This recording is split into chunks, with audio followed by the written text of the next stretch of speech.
Rafdah TV. Saya pernah, Pak,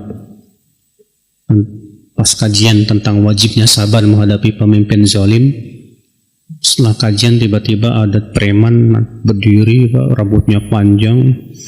Sampai kapan kita sabar?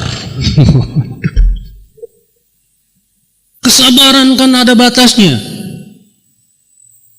Masya Allah. Ini ngomongnya pakai semangat ini, Pak. Lalu saya sampaikan hadis. Nabi mengatakan, inna satakunu asarah. Nanti akan muncul pemimpin-pemimpin yang asarah, yang lebih mementingkan dirinya daripada rakyatnya. Apa kata Rasulullah? Fasbiru, sabarlah. Sampai kapan hai Rasulullah sabar? Hatta talqauni al-haud, sampai berjumpa denganku di telaga haud. Sabarnya sampai sono, Pak. Kamu mau nggak berjumpa dengan Rasulullah di telaga haud? Kalau kamu mau, sabar. Karena itu perintah Rasulullah Sallallahu Alaihi Wasallam. Tapi kalau kamu nggak mau ketemu Rasulullah di telaga haud, silahkan nggak sabar. Subhanallah akal Islam. Kata beliau, wadzalika annahum yafza'una ila sayf fayukalu ilaih. Akan tetapi mereka malah menggunakan pedang, yaitu memberontak. Akhirnya Allah pun tidak bantu mereka. Wallahi ma ja'u biyaumin khairin qat. Demi Allah, mereka tidaklah mendatangkan kebaikan sama sekali. Memang betul, yang namanya memberontak itu tidak ada kebaikannya, Pak. Kata para ulama, Pak, memberontak itu tidak menegakkan agama, tidak juga memperbaiki dunia. Silakan antum baca setiap pemberontakan dalam sejarah Islam, nasibnya selalu mengenaskan. Di zaman siapa?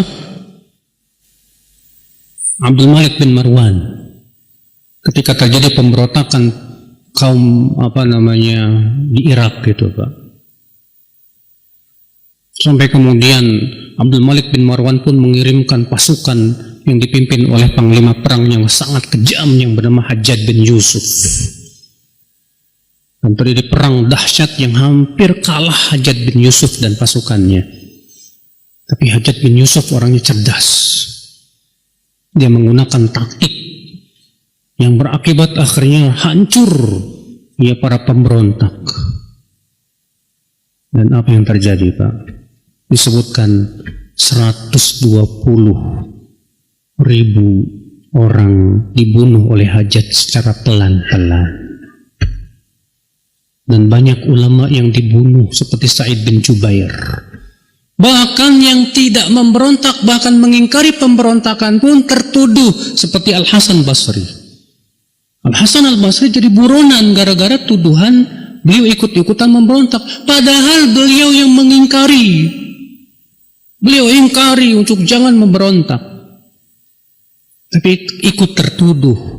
Sampai berapa kali Al-Hasan mau dibunuh oleh Hajjaj bin Yusuf, tapi Allah selamatkan. Baca sejarah ya akhwan Islam. Lihat kejadian-kejadian di zaman sekarang deh, jangan jauh-jauh. Ketika di Aljazair di tahun-tahun 80-an, ketika pas partai Islam menang mutlak 80%, Pak. Lalu kemudian dibatalkan oleh pemerintah Perancis, karena waktu itu Aljazair di bawah Perancis. Akhirnya marahlah kaum muslimin, terjadi pemberontakan yang luar biasa.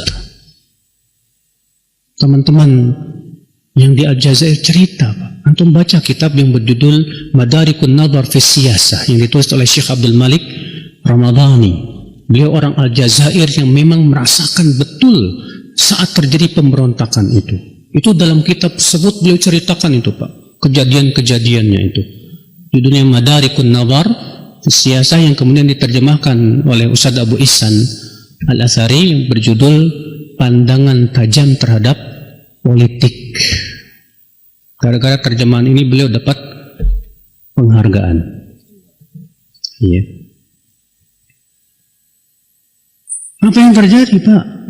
Sampai kata beliau, kami yang jadi korban rakyat jelata. rakyat. Ya, kalau nggak dibunuh sama pasukan pemerintah, ya akan dibunuh oleh orang pemberontak. Betul-betul tidak aman, sampai-sampai kami mau pergi ke masjid aja nggak berani, katanya. Subhanallah. Seperti itu keadaannya akhwan Islam. Di Suriah sampai sekarang dihabisi. Kenapa? Awalnya dari pemberontakan, Bapak sekalian. Para ulama sudah menyuruh sabar, jangan memberontak. Tapi kemudian memberontak. Dihabisi. Sampai rakyat yang tak berdosa pun ikut dihabisi. Itu hasilnya, saudaraku. Tidak menegakkan agama, tidak memperbaiki apa? Dunia. Iya.